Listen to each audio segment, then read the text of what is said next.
드디어 성경의 결론 부분인 요한계시록을 여러분들에게 약속한 대로 강의를 시작하게 됐습니다.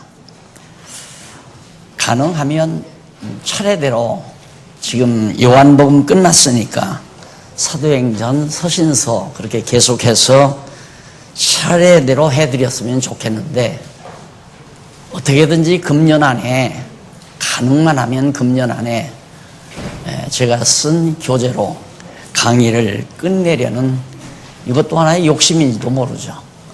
그래서 끝내려는 생각 때문에 우선 우리 어른들에게 약속했기 때문에 요한계시록을 먼저 강의를 하게 됐습니다.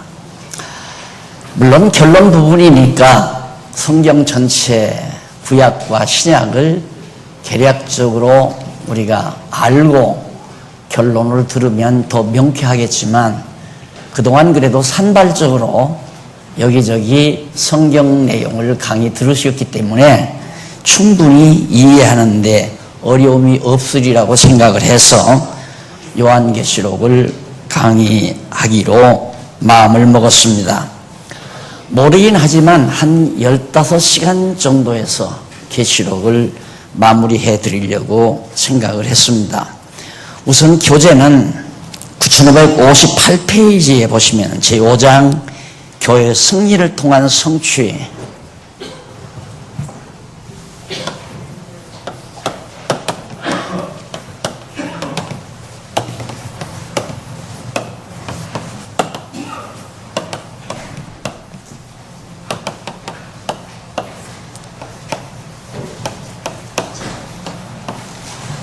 교회 승리를 통한 성취, 이게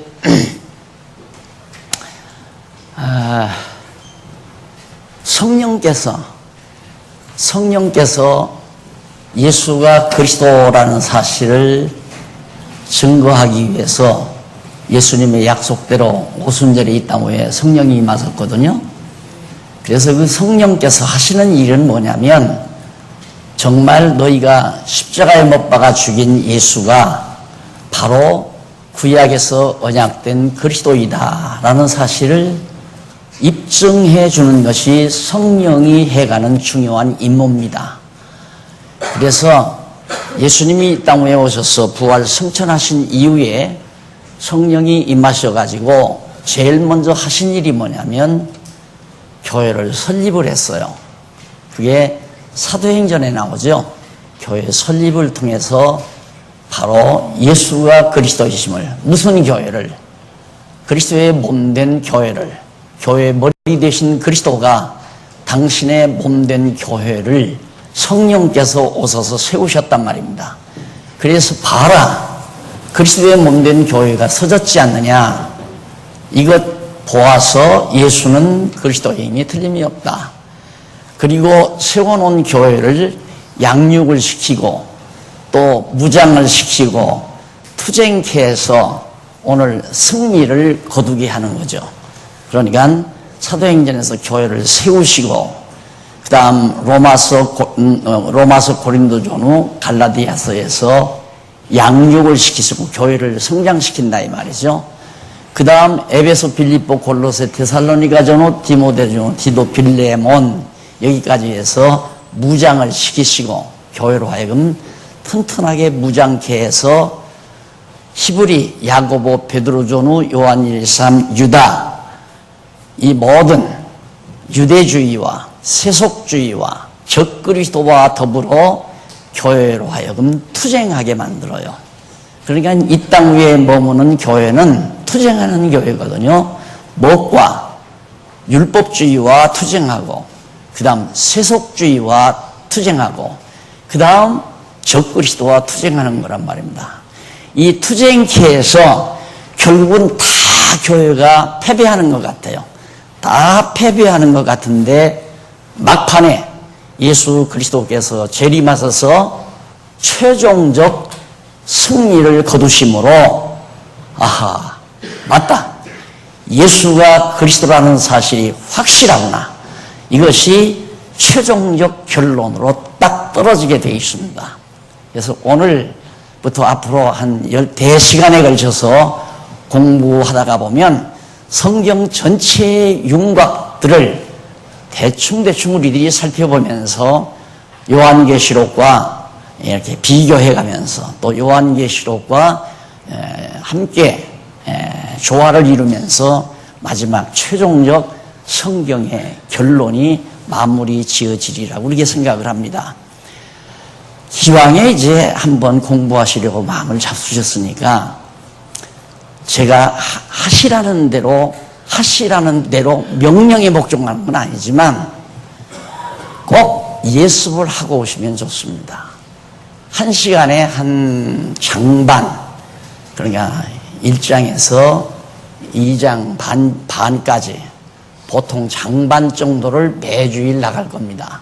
그러니까 미리 집에서 장반 그 강론집을 미리 여러분들이 읽어보시고 그 다음 또 와서 여기서 강의를 들으시고 강의 들은 다음에 한 번 더 집에 가서 복습을 하시면 2번 다시 공부 안 해도 되도록 돼 있을 겁니다. 이렇게 해야 여러분의 양식이 되는 거예요. 안 그러면 감질나서 못 삽니다. 듣고 잊어버리고 자꾸 감질이 나서 내 영혼이 피곤하게 되고 내 영혼이 풍요로움을 누리지 못하는 거죠. 그러니까 이번 공부는 좀 야무지게 같이 한번 해보는 그런 계기로 삼아볼까 이렇게 생각을 합니다. 자, 그러면 요한계시록이 교회 승리를 통한 바로 그리스도 성취, 여기서 승리를 통한 성취란 말은 구약의 언약이 성취된 사실이 확정된다는 말이에요. 요한계시록은 봐라, 구약의 언약대로 이루어진 사실이 그리스도의 몸된 교회가 최종적으로 승리함으로 분명하지 않냐. 그래서 믿음이 생기는 겁니다. 믿으려고 노력해서 믿어지는 게 아니고 성경을 깨닫고 나면 믿으려고 해서 믿는 것이 아니라 믿어져서 믿는 것이다. 이렇게 믿어지는 믿음을 가져야 어떤 것에도 흔들리지 아니하고 자기 믿음을 지켜가는 승자로서의 삶을 살아갈 수 있는 거죠. 그러면 어떻게 해서 교회가 승리함으로 결국 구약이 성취된 사실이 확정되는가? 그거이 궁금하잖아요. 그럼 구약부터 우리가 대충 살펴야죠. 교회라고 하는 것은 뭐냐? 이 교회는 곧 그리스도의 몸이고 더 나아가서는 하나님의 나라죠. 하나님의 지상에 있는 하나님의 나라. 그러면 그 하나님의 나라는 어디에 있었느냐면 창조 이전에 영원한 나라, 여기에 나라가 있었잖아요. 하나님의 나라. 이 나라가 임하게 해달라고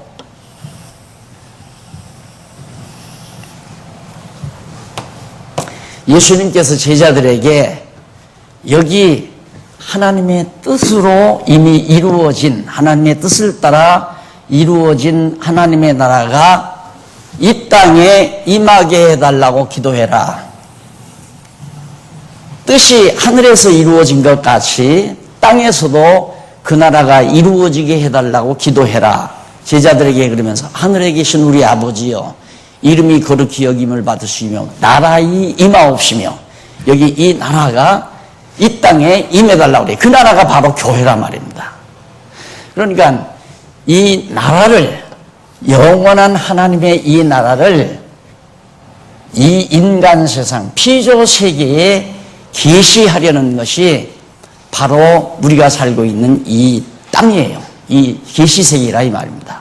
그럼 무엇 때문에 우리를 이 시간 세계, 피조 세계에 살게 하시는가? 이 하나님의 나라를 피조된 우리 인간, 피조 지음받아가지고 타락한 우리 인간들에게 하나님의 나라를 보여주려고, 그래서 이 세상을 지어놓고 섭리하시는 거거든요. 그럼 우리가 이 땅에 사는 목적이 뭔가? 목적은 뭐냐면 하나님의 나라를 깨닫고 하나님의 나라의 주인이신 왕 되신 그리스도를 믿고 여호와 하나님을 경외하며 사는 걸 배우게 하려는 거죠. 이것이 우리가 이 땅 위에 사는 목적이에요. 하나님께서 계시를 왜 하는가? 이걸 보고 알아라 그 말이에요. 예수가 그리스도이심을 알고 언약대로 이루시는 여호와가 살아계심을 알고 그 여호와를 경외해라. 이걸 깨닫게 하려고 하나님께서 역사 섭리를 해가는 거란 말입니다. 그런데 맨 처음 하나님께서 에덴을 창조하잖아요. 에덴 동산을 지어 놓으셨는데 이 에덴 동산에는 누가 살았느냐면 아담이 살아요. 아담을 지어 놨잖아요. 아담을 이렇게 지어 놨는데 아담 혼자 사는 게 하나님 보시기에 안 좋았어요. 그래서 아담의 옆구리에서 갈비뼈를 뽑아서 하와를 만들었죠. 하와를 만들어서 아담에게 데려다가 주례를 했더니만, 결혼 주례를 했더니만 아담이 고백하기를 너는, 하와는 내 뼈 중에 뼈요 내 살 중에 살이라. 그 말은 뭐냐면 아담의 몸이라 그 말입니다. 하와가 바로 누구냐? 아담의 몸이다. 그러면 아담은 주인이죠, 남자. 하와는 여자로서 머리 대신 머리인 첫 아담의 몸이라 말입니다. 하와가. 그래서 한 몸을 이룬 거예요. 한 몸을. 이걸 에베소서에서 사도 바울이 바로 교회로 묘사를 했습니다. 교회. 그러니까 바로 아담과 하와가 교회 최초의 에덴 교회예요. 에덴 교회의 교인 숫자가 몇이냐? 아담과 하와 두 사람밖에 없어요. 두 사람밖에. 말은 보기는 두 사람뿐이지만 이 두 사람이 서로 사랑하고 살다 보면 자녀가 10도 나올 수 있고 15도 나올 수 있고, 그러니까 아담의 허리 속에 많은 하나님의 자녀가 존재하고 있는 거 아닙니까? 그래서 아담과 하와는 최초의 에덴 교회 모습이었어요.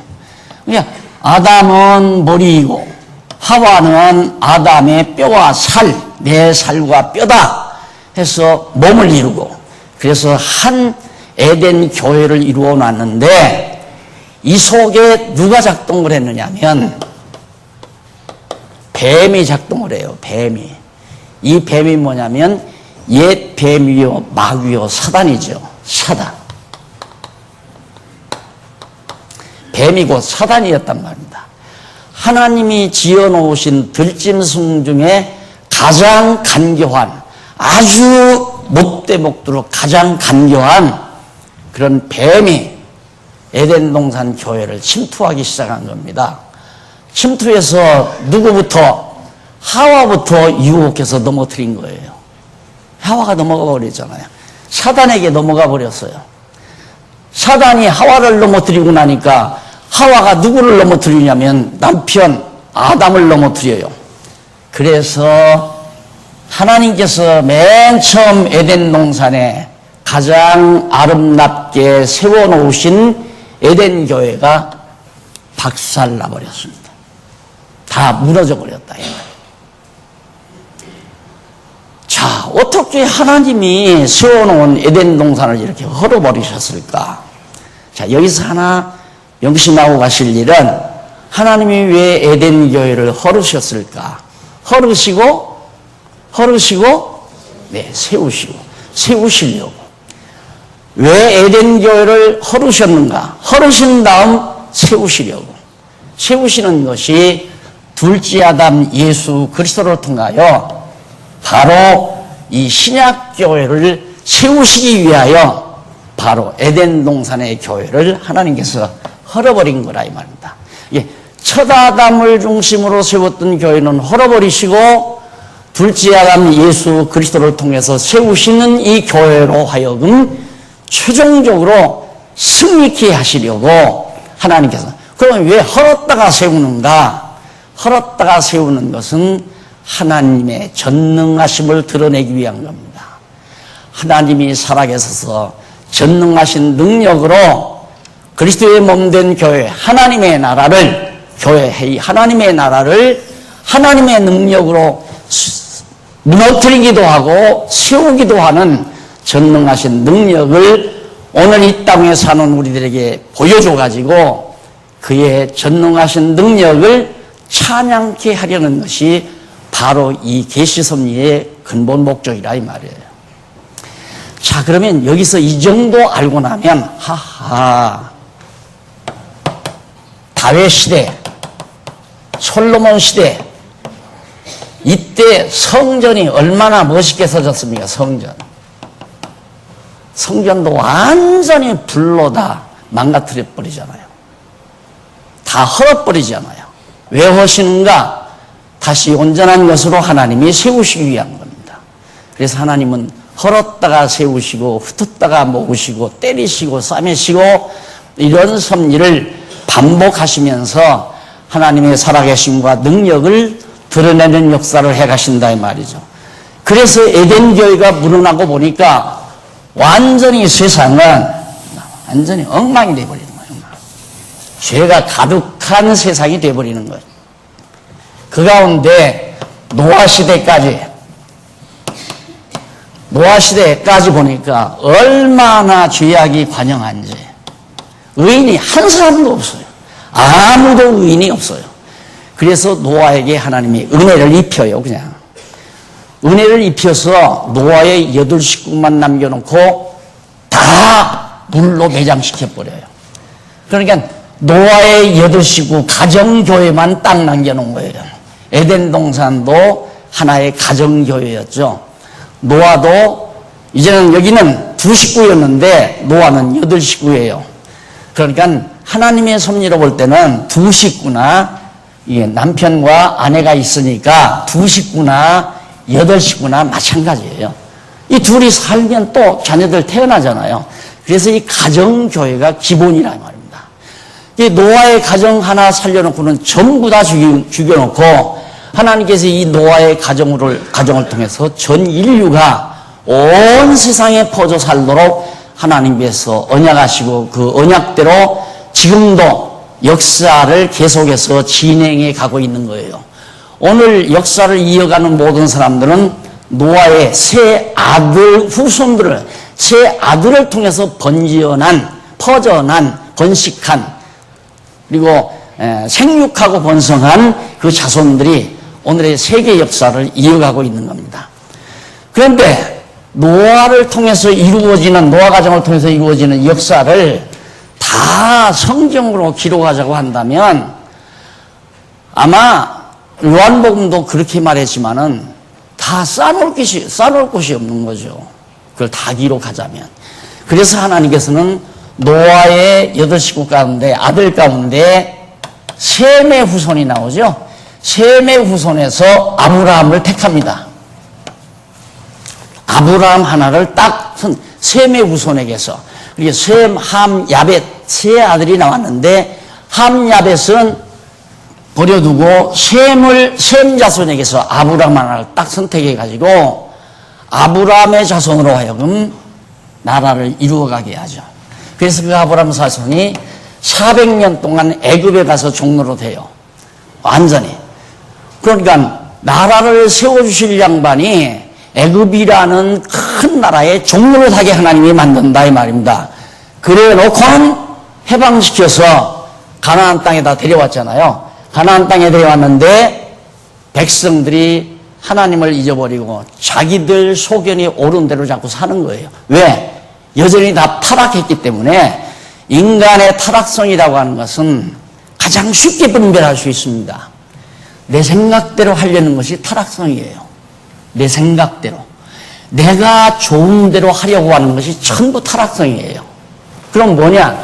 하나님이 좋으신 대로 하려고 하는 것이 성령의 소욕이고 나 좋은 대로 하려는 것이 육신의 소욕이에요. 육신의 소욕은 항상 뱀, 사단이 작용한단 말입니다. 이 사단의 역사가 노아 이후에도 계속 작용을 하죠. 그래서 아브라함을 넘어뜨리려고 하고 또한 야곱을 넘어뜨리려고 이삭을 넘어뜨리고 야곱을 넘어뜨리려고 하고 이스라엘 자손 가나안 땅 들어가서 사사시대에 빈망하면 백성들에게 자기 소견에 옳은 대로 자꾸만 살도록 이 사단이 부추기는 거예요. 그러니까 백성들이 자기 소견에 살다가 이방 민족에게 또 침략을 당하면 울고 불고 하면 하나님께서 사사를 세워서 또 구출해주고 이런 역사를 오랜 동안 300여 년 동안 그렇게 지속을 하잖아요. 그렇게 해서 결국 다윗 시대를 맞습니다. 다윗 왕 시대를 맞아요. 급기야는 하나님이 약속한 대로 이 하나님의 나라의 모형인 이스라엘 나라 다윗 왕국을 급기야 세워주시잖아요. 세워줬는데 이때도 다윗을 넘어뜨리려고 온갖 책략을 벌입니다. 사단이. 그래서 다윗이 그냥 남의 남편 죽이고 남의 아내 뺏어다 살고 그러잖아요. 하나님이 다 덮어주어가지고 다윗을 그대로 왕으로 세워서 이스라엘 나라가 존속되도록 역사합니다. 그리고 또 다윗은, 아니 이 사단은 계속해서 솔로몬도 넘어뜨리려고 노력합니다. 아니나 다를까 솔로몬은 큰 거부가 됐어요. 완전히 돈에 눈이 멀어가지고 막판에 타락하기 시작했잖아요. 이방 여자들, 아름다운 여자들은 전부 궁실로 불러들여서 궁녀를 삼아서 온갖 쾌락을, 인간 자기 욕망대로 하고 싶은 것 못 해본 것 없이 산 사람 아닙니까? 이 솔로몬이. 그것이 바로 전도서에 나오죠. 그러다가 마지막 판에 솔로몬 말기에 결국 사단의 역사를 통해서 결국 나라가 딱 갈라지잖아요. 이렇게. 북이스라엘. 이건 북이스라엘이 되고 남쪽 유다. 그래도 하나님께서는 다윗 왕조가 망하지 않도록 아주 신라처럼 명맥을 유지하도록 하나님이 보존해 줍니다. 이유는 하나님께서 아브라함에게 이 나라 세워줄 것을, 그러니까 하나님의 나라의 모형인 다윗 이스라엘 나라를 세워줄 것을 언약했기 때문에 죄졌다고 다윗도 죽여버리고 솔로몬도 죽여버리고 다 죽여버리면 나라가 안 되잖아요. 그러니까 다 용서해줘요. 모두를 다 용서해줘요. 용서해줘가지고 막판 나라를 갈라가지고 북에 가서 하나님이 언약하지 아니한 나라를 세우는 북이스라엘은 완전히 아수르에게 패망합니다. 여기는 애굽에게 패망하고요. 다른 건 기억하지 말고 애굽에게 패망하고 종로하고 아수르에게 먼저 북이스라엘이 패망한다. 그리고 남쪽 유다는 바벨론에게 패망을 합니다. 바벨론에게. 그러니까 애굽, 아수르, 바벨론은 누구냐? 이 사단의 졸개들이에요. 이 사단의 권세가 하늘에서 미가엘과 더불어 싸워가지고 쫓겨나죠. 요한계시록에 보면 땅으로 쫓겨나요. 땅으로 쫓겨나서 이 사단이 지상의 권세를 장악해요. 온 세상 지상 권세를 다 장악해가지고 이런 애굽에게, 아수르 제국에게, 바벨론 제국에게 사단이 역사해가지고 하나님의 택한 백성들로 이루어진 하나님의 나라를 다 파괴해라. 그래서 북이스라엘을 멸망시켰고 남쪽 유다 백성들을 모두 다 바벨론이 잡아가서 70년 동안 포로 생활시키잖아요. 자, 여기까지만 봐도 지상의 교회가 존속된다는 것이 얼마나 힘들고 고달픈 일인가 짐작할 수 있잖아요. 교회가 순수하게 존속되기란 참으로 어려운 겁니다. 왜 그러냐면 하나님께서 일단 이 악한 날에 악하게 쓰시려고 짐승귀에 가장 간귀한 뱀을 지어서 사단의 역할을 하도록 했다 이 말입니다. 그리고 이 사단 권세에게 세상을 다 맡겨버렸기 때문에 순수한 교회를 그냥 놔두지 않는다 그 말입니다. 어떻게든지 박살내려고 하는 것이 사단의 권세지.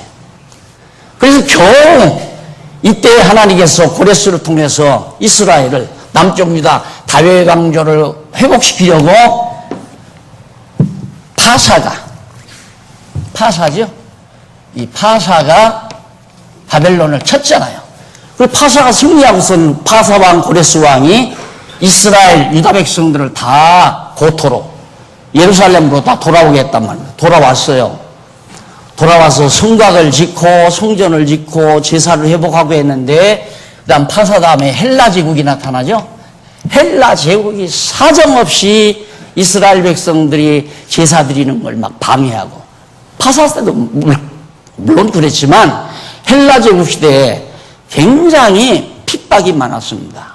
성전을 다 더럽히기도 하고 제사를 못 드리게도 하고, 그러면서 세월을 수백 년 지내잖아요. 한 300, 400. 지내다가 결국 급기야 이제 아브라함과 다윗의 자손을 이 땅 위에 왕으로 출생하신 예수 그리스도가 나자마자 누가? 헬라 다음에 로마죠. 로마 제국이 이 당시에 지배했단 말입니다. 이스라엘을.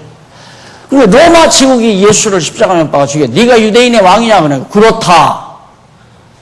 유대인들과 합작을 해가지고 로마 제국이 예수를 십자가에 못 박아 죽였어요. 이 둘째 아담을 사단이 타락시킨 것처럼 둘째 아담이신 예수 그리스도를 사단이 십자가에 못 박아 죽였단 말입니다. 그러면 이렇게 나약한 분을 우리가 믿으면 안 되잖아요. 사단한테 꼼짝을 못 하는데 우리가 사단을 믿고 살아야지. 근데 그게 아니잖아요. 3일 만에 이분이 부활했잖아요. 딱 부활을 하니까 부활하신 예수 그리스도의 반석 위에 지상의 교회가 이렇게 서진 거란 말입니다. 그래서 설리, 양요, 무장, 그 다음 투쟁, 교회로 하여금 싸우게 해서 결국은 최후로 승리를 거두게 하잖아요. 승리. 교회가 최종 승리예요. 그래서 우리는 승리를 보장받고 살아가는 자들이다. 두려워할 것 없다. 수련 과정에서 다 무난한다 하더라도 넘어지지 말자. 가는 도중에 우리에게 엄청난 이런 포로 생활과 같은 이런 일이 있을 수도 있잖아요. 나는 벌써 장안중앙교회를 통해 2번 내지 3번을 내가 경험한 사람입니다. 하나님께서 교회를 박살내더니만 또 일으켜놓고 완전히 모든 재산이고 뭐고 다 박살내놓더니만 또 일으켜놓고 그러더라고요. 그래서 저는 하나님께서 헐었다가 세우셔야 인간이 한 게 아니구나. 아무개 장로님이 한 것도 아니고 아무개 목사가 한 것이 아니라 하나님께서 세우기도 하고 헐기도 하고 세우기도 하는 것이다. 그걸 깨닫게 하시려는 것이 하나님께서 이 짤막한 우리 장안중앙교회 역사를 통해서도 그걸 보여주더라고요. 그런데 세계교회를, 이 지상에 세우신 하나님의 교회를 이거 보세요. 이게 얼마나 어려운 역사입니까? 대충 말했지만 아브라함 때부터 이 예수님 올 때까지 겨우 여기가 다윗하고 솔로몬 때 이래 80년이에요. 80년. 대략. 80년 기간만 평안했어요. 전쟁도 없고 어려움도 없이 참 평온하게 지냈죠. 그런데 그다음부터는 온갖 시련, 아브라함 이후 나라가 세워지기 이전까지 온갖 고난과 시련, 80년 평온하더니만 나라가 갈라져서 서로 싸우고 분쟁을 하고 서로 질투하고 난리를 치더니만 결국은 북쪽도 망하고 남쪽도 다 망했어요. 이제 끝났는가 보다. 예루살렘은 완전히 풀밭이 되어버렸고 짐승들이 우글거리는 땅이 되어버렸고, 그런데 하나님께서 70년 만에 다시 회복시켜 놓잖아요. 그래서 성곽 쌓고 성전 짓고 제사 드리는데 그것도 또 하나님께서 평온하게 안 해도요. 계속해서 파사를 통해서 헬라 제국을 통해서 이스라엘 백성들을, 유대인들을, 하나님 앞에 제사 드리는 유대인들을 얼마나 핍박하는지 모른다 그 말입니다. 로마도 그랬잖아요. 로마도. 그래서 이 로마 당시에 하나님께서 이렇게 어려움을 당하는 지상의 교회, 이제 예수님이 오셔서 부활 승천함으로 성령 보내가지고 사도행전에서 교회 설립했잖아요. 예루살렘 교회 세웠고 안디옥 교회 세웠고 아세아 교회 세웠고 교회들을 하나하나 세워갔다 이 말입니다.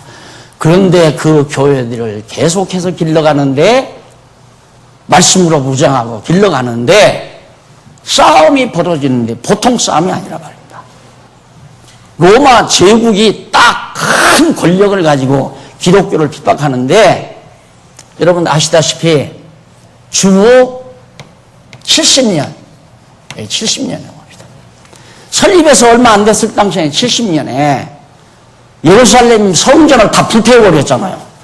여기서 성전을 다시 회복해가지고 하나님 앞에 제사드리고 하나님을 경외하고 살아가는데 유대인들이 이 성전 때문에 저놈들이 로마에다가 세금도 잘 안 내고 로마 제국에 복종을 안 한다 해가지고 성전을 다 불태워버린 거예요. 이게 70년 역사예요. 70년에. 이게 로마가 이스라엘 점령한 때는 주전 63년에 점령을 했고요. 그러니까 로마가 헬라를 알렉산더 대왕이 동방 진출을 하다가 결국에는 나중에 로마에게 망하죠. 로마에게 망하면서 헬라 제국 치하에 있었던 유대인들이 바로 로마 제국 치하에 들어간 거예요. 근데 말을 잘 안 듣는단 말입니다. 유대인들이. 무엇 때문인가 했더니만 성전 때문에 저들이 섬기는 여호와 신 성전 때문에니까 성전 다 불쳐질러 버리자. 그래서 70년에 성전을 불태운 거예요.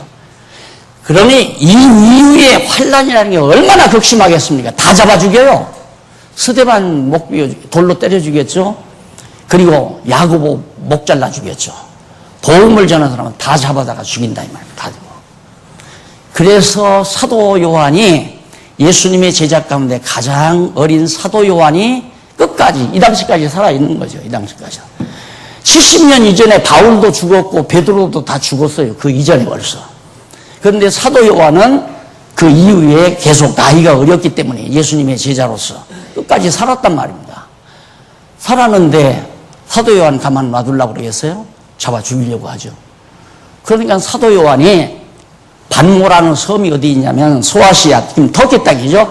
터키 땅 서남쪽에 있는 조그마한 섬이에요. 그러니까 지중해, 에게 바다에 섬이 하나 있는데 그 섬으로 사도 요한을 피신시킨 거예요.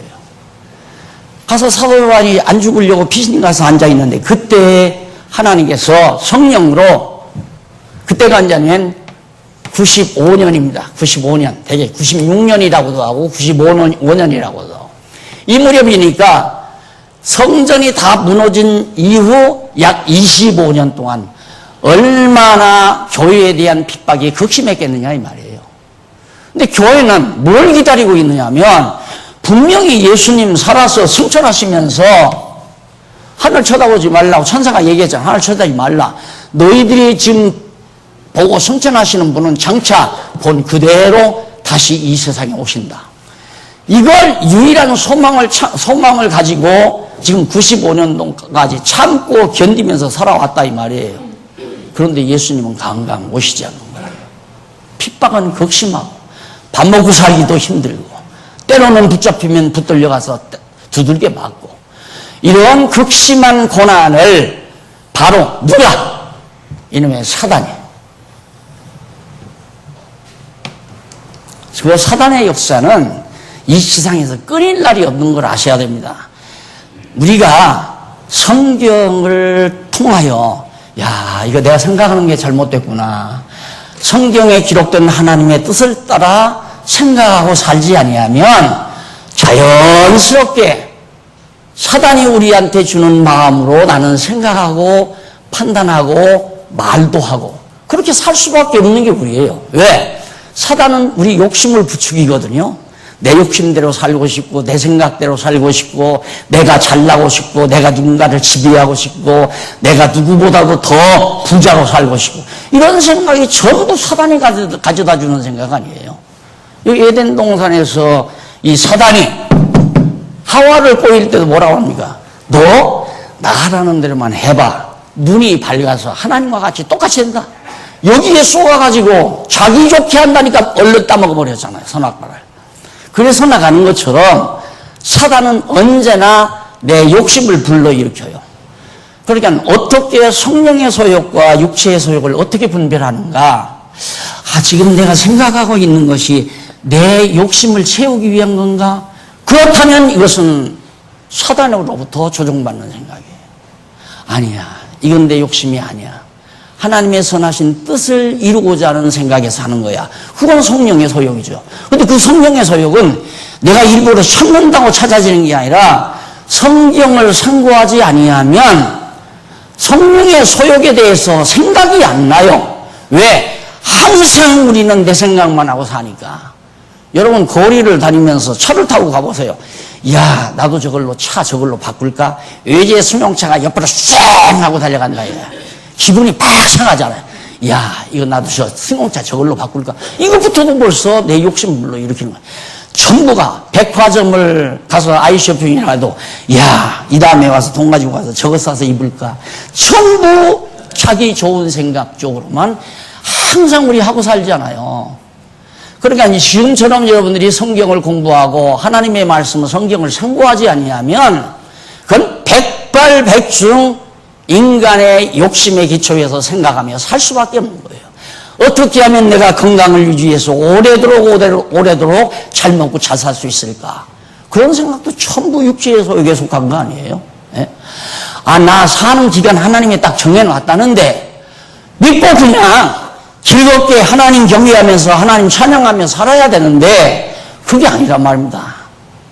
어떻게 하면 내가 건강을 유지하고 남보다 좋은 차 타고 좋은 집에서 잘 먹고 잘 살까? 이 생각은 우리에게서 항상 안 떠나잖아요. 이 성경 공부나 해야 아이고 내가 쓸데없는 생각 욕심에 사로잡혀 살았구나. 그때야 깨닫게 되는 거죠. 그래서 내가 말씀을 상고해야 됩니다. 이제 그 말을 쉽게 공부하라는 얘기를 내가 말하는 이유가 그거예요. 성경을 안 보고야 어떻게 내 생각을 버려지느냐 이 말이에요. 안 버려져요. 절대 안 버려져요.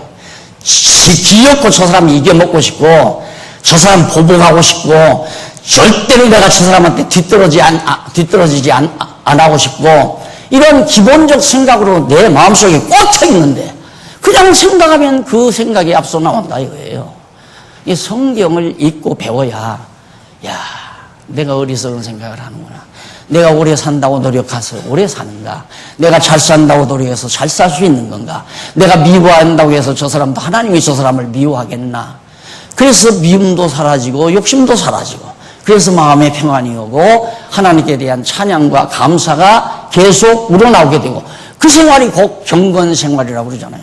경건한 삶이 뭐냐? 성경을 통해서 하나님의 뜻을 생각하고 말씀을 깨달을 때 하나님께 감사한 생각, 그리고 하나님을 찬양하고 싶은 마음으로 항상 감동하며 사는 삶이 경건한 삶이에요. 그 경건한 삶을 사는 그런 가정들이 여기 에덴의 아담의 가정, 노아의 가정, 아브라함의 가정, 그 다음 야곱의 가정, 이삭의 가정, 이게 다 가정 아니에요. 그런 가정들이 모여서 기도하고 하나님의 선하신 뜻을 간구하고 그리고 찬양하고 그게 경건이에요. 이 경건의 2대 요소는 기도와 찬송이에요. 기도와 찬송. 이 하나님의 말씀이 생각이 안 나니까 잠깐 하나님의 말씀 잊어버린 것 혹시 잊어버렸을까봐 간단하게 성경 몇 구절 읽어드려도 되고 시편 한 장을 읽어드려도 읽기만 해도 생각이 나잖아요 우리는. 그게 경건이에요. 그리고 오늘과 이렇게 분반해서 성경 공부하는 건 이제 성경 공부 구체적으로 하나하나 공부해 가는 거고. 자, 그래서 지금 95년도에 사도 요한이 이 계시를 받는데 자, 그러면 보십시다. 지금 여기서 여기까지 말하는 것이 제5장 교회 승리를 통한 성취 내용 중에서 2페이지, 3페이지에 넘어 있는 그 한 장, 그러니까 9,600페이지까지 기록되어 있는 내용을 간단하게 간추려서 말씀을 드린 겁니다. 그러면 제1절 교회를 위한 계시가 나와요. 1장에서 3장까지. 그러니까 여기 교회는 7교회에 대한 계시예요. 7교회에 관한. 아시아가 터키 땅이 이게 아시아 땅 아니에요, 과거에. 터키 땅인데, 요 서남부에 이쪽에 교회가, 에베소 교회, 빌라델비아, 이런 교회에서 7개가 이렇게 몰려있어요. 이게 다 사도 바울이 가서 세운 교회거든요. 이런 교회들이 상당히 지금 자리를 잡은 거예요. 왜 바울이 여기 여러 차례 가서 잘 가르쳤잖아요.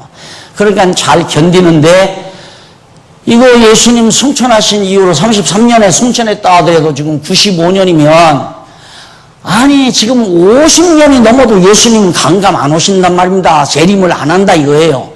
그러니까 신앙이 흔들릴 거 아니에요. 야 이거 진짠가 가짠가 이거. 그래서 사도 바울은 자 반모섬에 여기 있고요. 교회들은 여기 이제 7개가 쫙 있고 어떻게 말씀을 가르치겠어요? 안 되잖아요. 그래서 하나님이 계시를 줘서 기록하게 해가지고 편지로 다 각각 보내라. 편지로 써서. 그럼 편지를 써서 보내면 편지 읽고 너희들 신앙 다져라 이 말이에요.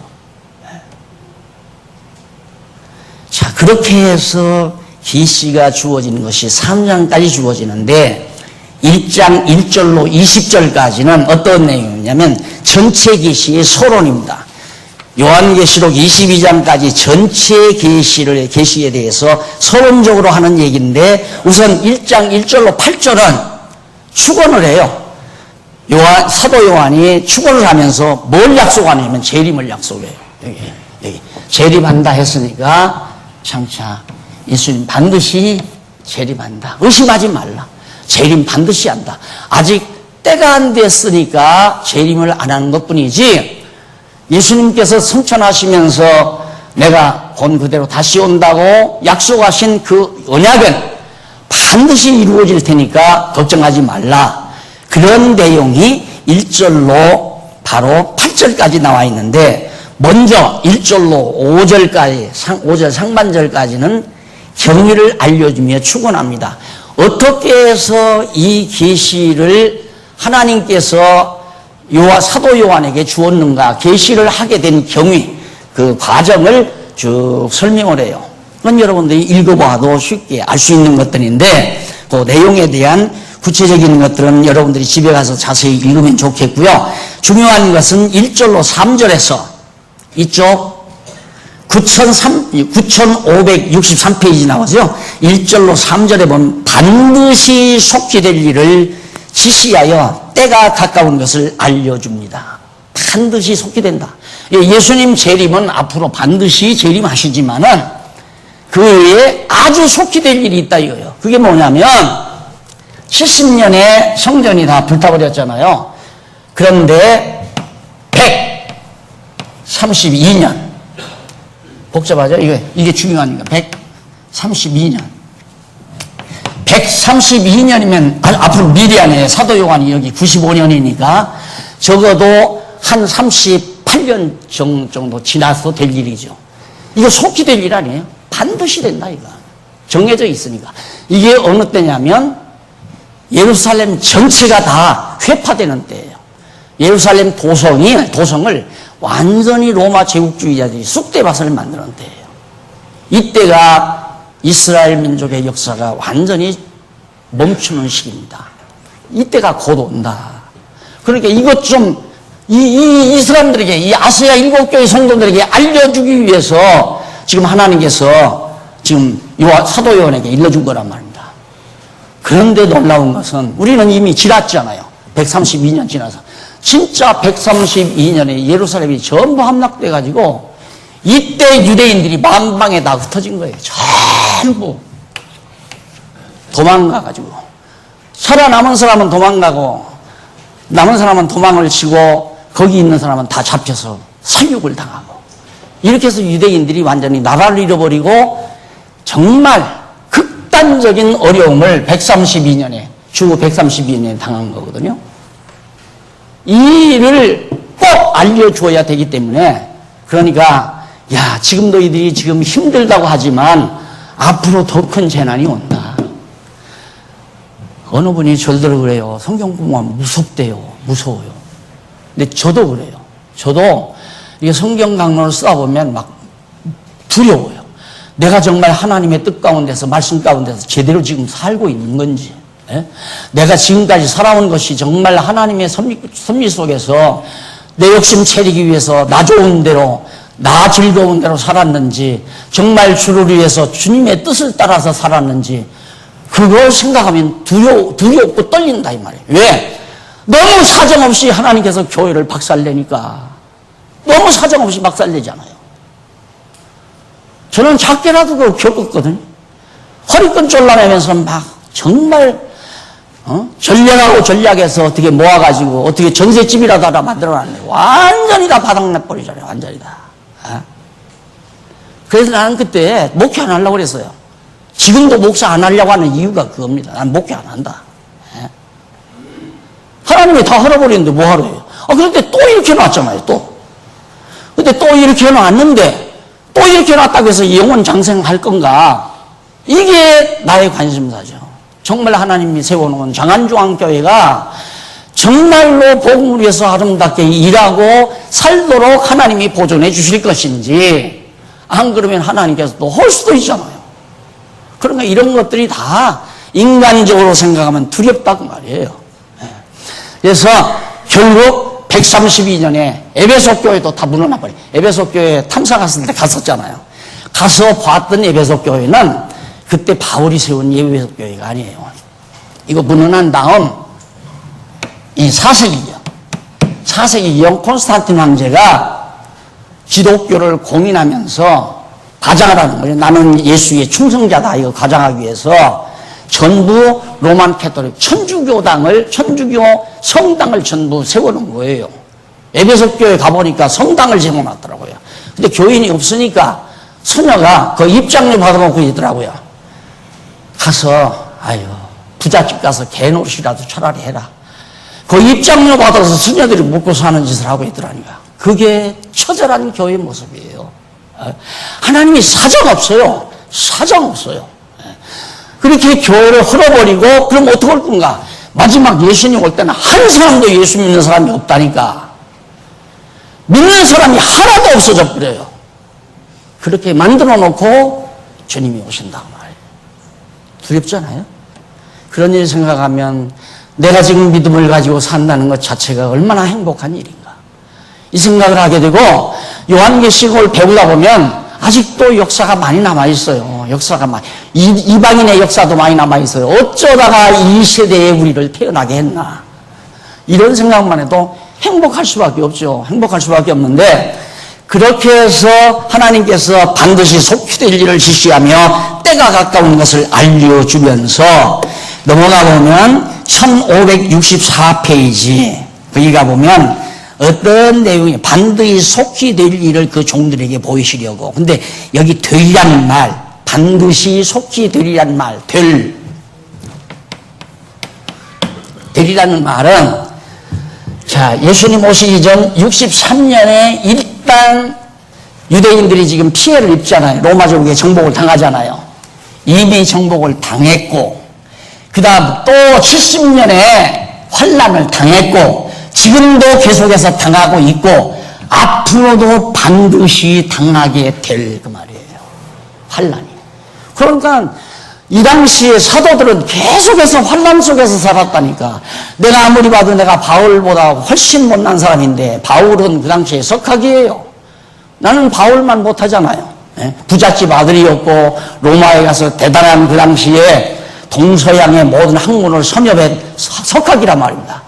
그런데도 사도 바울을 하나님께서 사정없이 고생시키잖아요. 사정없이. 그래서 로마에 가가지고 이 70년 이 당시에 오기 전에 로마에서 바울도 순교당했다. 이때 죽었다 이거예요. 베드로도 그 전에 죽었고요. 아 그럼 귀한 종들을 왜 죽여요? 죽이기를. 안 그래요? 대우받고 존경받고 영광 누리고 잘되고 이름 내고 정말 인기 없고 그렇게 살도록 만들면 무슨 덧나나요? 하나님 그렇게 안 하시더라고요. 그렇게 절대 안 한다. 온갖 고난 다 겪고 죽고 순교당하게 만들고 그래서 132년 정말 속히 이 고난 환란이 지상에 있는 하나님께서 세워놓은 교회 양육하는 그 교회 가운데 무장도 채 하기 전에 막 핍박이 온다 이 말입니다. 그렇게 해서 넘어가 보면 송축하며 재림을 약속하는 내용이 나옵니다. 하나님을 송축해요. 그리고 우리를 구속하신 예수 그리스도를 송축해요. 그리고는 이걸 약속하는 거예요. 예수님이 하늘로 승천하시면서 천사들을 통해 반드시 내가 다시 오마. 요한복음에서는 예수님께서 제자들에게 내가 갔다가 다시 오마. 있을 곳 예비해놓고 내가 다시 올 테니까 걱정하지 말아라. 그리고 내가 가자마자 보혜사 성령 보낼 테니까 성령이 너희로 하여금 깨닫게 할 거다. 이렇게 약속하시고 예수님 가셨단 말입니다. 그런데 95년도까지 안 왔으니까 걱정하지 말라. 내 약속은 변함없다. 틀림없이 나 다시 온다. 이것을 재확인시켜줌으로 바로 계시록 1장 내용을 마무리합니다. 성도 여러분, 하나님의 말씀은 살았습니다. 거짓이 아닙니다. 역사 속에 사실로 반드시 이루어집니다. 오늘 요한계시록 우리가 공부하면서 우리의 자세를 한번 경건한 모습으로 가다듬는 것은 바로 우리들의 지혜가 아닐까 생각을 합니다. 기도하십시다. 자비하신 아버지 하나님, 우리의 신앙의 선배들이 온갖 고초를 겪었습니다. 우리들 너무 행복합니다. 괴롭히는 사람도 없습니다. 우리를 죽이려는 사람도 없습니다. 그런데 우리는 태만합니다. 마냥 게으릅니다. 복음에 대한 열정도 사라져가지 않게 해주시옵소서.